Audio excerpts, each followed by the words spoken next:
In 1925, a man walked into the Hôtel de Crillon in Paris with a briefcase full of forged government papers. By the end of the week, he would convince the city's most successful businessmen that the Eiffel Tower was for sale. They paid him a fortune. He disappeared, and months later, he came back to sell it again.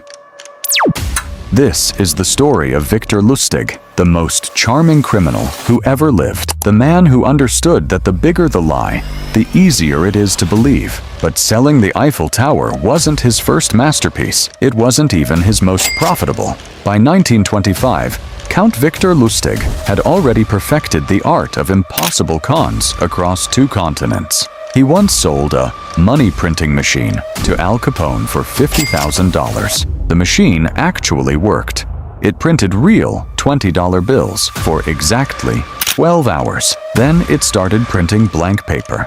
By the time Capone discovered the trick, Lustig had vanished with the money and something even more valuable: Capone's respect. "You've got guts," Scarface told him when they met again years later.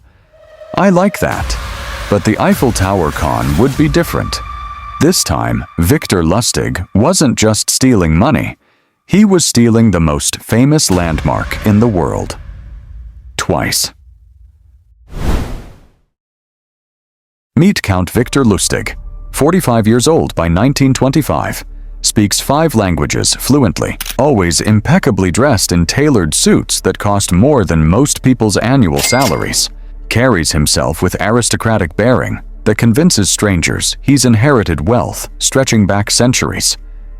But there's nothing aristocratic about his childhood. Son of a small-town mayor who barely scraped together enough money to send him to university in Paris, where young Robert Miller learned 2 skills that would define his criminal career: how to speak like educated nobility and how to forge official documents with surgical precision. By 1925, he's perfected his craft across America and Europe. The Romanian box scam that convinced wealthy investors he could duplicate any paper money fed into his machine.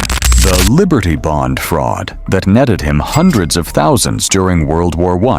The Spanish prisoner con that extracted fortunes from sympathetic marks who believed they were helping rescue a wealthy prisoner in exchange for future rewards.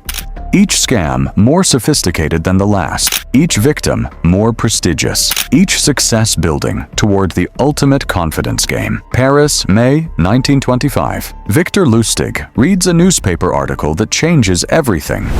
The government is struggling with the Eiffel Tower's maintenance costs.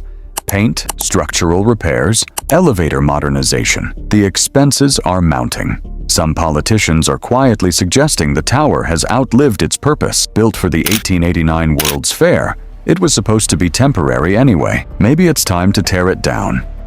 Lustig sets down his morning coffee and smiles. He's found his next mark. Not a person this time, an entire city. The plan requires 3 elements: authentic-looking government credentials, complete knowledge of the tower's actual financial situation, and absolute confidence in his aristocratic persona. Lustig spends 2 weeks researching. He memorizes maintenance reports, studies architectural surveys, learns the names and backgrounds of every relevant government official. He discovers something crucial. The tower really is becoming a financial burden. The government really is considering demolition. All he needs to do is convince someone that decision has already been made. May 22nd, 1925. 5 leading scrap metal dealers receive identical letters on official Ministry of Posts and Telegraphs letterhead. The government has decided to demolish the Eiffel Tower due to mounting maintenance costs and structural concerns. Bids are being solicited from qualified scrap metal companies. Absolute secrecy is required to prevent public outcry and preserve tourism revenue during the transition period. The letters are signed by Deputy Director General Victor Lustig, a position that doesn't exist, a signature that's completely forged, letterhead that Lustig created in his hotel room using stolen government stationery. All 5 dealers respond immediately. The potential profit from 7,000 tons of high-quality iron is worth millions of francs. Lustig schedules meetings at the Hôtel de Crillon, one of Paris's most prestigious establishments. The setting adds instant credibility to his performance. André Poisson arrives first. Self-made scrap metal magnate who built his business from a single truck to the largest operation in central France. Nervous about dealing with Parisian government officials who usually dismiss provincial businessmen. Perfect psychological profile for Lustig's manipulation. Monsieur Poisson, Lustig greets him with aristocratic warmth. They sit in leather chairs beneath crystal chandeliers. Lustig spreads architectural drawings across the mahogany table. Genuine Eiffel Tower blueprints he obtained through contacts in the engineering ministry. Everything authentic except his authority to sell. The tower contains approximately 7,000 tons of wrought iron. He explains with technical precision that impresses the businessman. Current scrap prices suggest a base value of approximately 200,000 francs, though obviously the historical significance adds considerable premium value. Poisson examines the blueprints with growing excitement. The numbers are staggering. Even accounting for demolition costs and transportation expenses, the profit margin could exceed 1 million francs. But he has questions. Why the secrecy? Why not a public auction? Lustig leans forward conspiratorially. Between you and me, Monsieur Poisson, the government is embarrassed. The tower was supposed to be temporary. 36 years later, we're finally admitting it was a mistake. But imagine the public relations disaster if this becomes front-page news in Le Figaro. The explanation satisfies Poisson's concerns while making him feel privileged to receive inside information. This is his chance to land the most prestigious contract in French industrial history. Poisson writes the check immediately. Victor Lustig deposits the check the next morning and immediately books passage to Vienna on the Orient Express. By the time André Poisson realizes he's been swindled, the Deputy Director General has vanished completely. But here's what makes this story legendary. Poisson never reports the crime. Think about it. How do you explain to the police that you paid 50,000 francs for the right to demolish the Eiffel Tower based on a meeting in a hotel lobby? The embarrassment would destroy his business reputation permanently, so André Poisson absorbs the loss quietly and tells no one, which gives Victor Lustig a brilliant idea. 6 months later, December 1925, another set of letters arrives at 5 different scrap metal companies. Same government letterhead, same Deputy Director General signature, same demolition story, but this time, Victor Lustig has refined his approach. The second group of dealers includes 3 men who match Poisson's profile perfectly.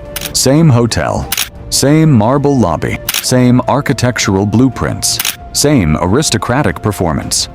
But now, Lustig has 6 months of confidence built from successfully executing the impossible. He's already sold the Eiffel Tower once. The second time feels almost routine. Jean-Baptiste Lecoeur, owner of Normandy's largest scrap metal operation, examines the blueprints with the same excitement that captivated Poisson. The same questions arise. The same explanations satisfy his concerns. 75,000 francs, Lustig says this time, testing whether his increased confidence can command higher prices. Lecoeur writes the check without hesitation. Lustig catches the next train to Switzerland with 75,000 francs in his briefcase and the satisfaction of having sold the Eiffel Tower twice in 6 months. But success bred overconfidence, and overconfidence bred mistakes. Victor Lustig's downfall wouldn't come from the Eiffel Tower cons. Both victims remained silent out of embarrassment. Instead, his arrest came from a completely different scam: counterfeiting operations in New York that drew federal attention.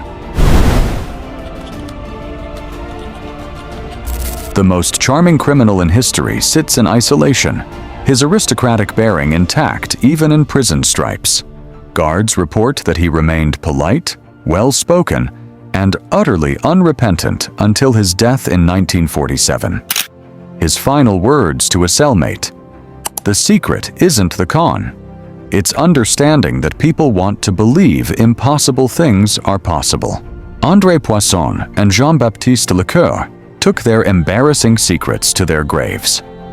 Meanwhile, the tower still stands, still draws millions of visitors annually, still generates hundreds of millions in tourism revenue, still owned by the French government, still impossible to sell.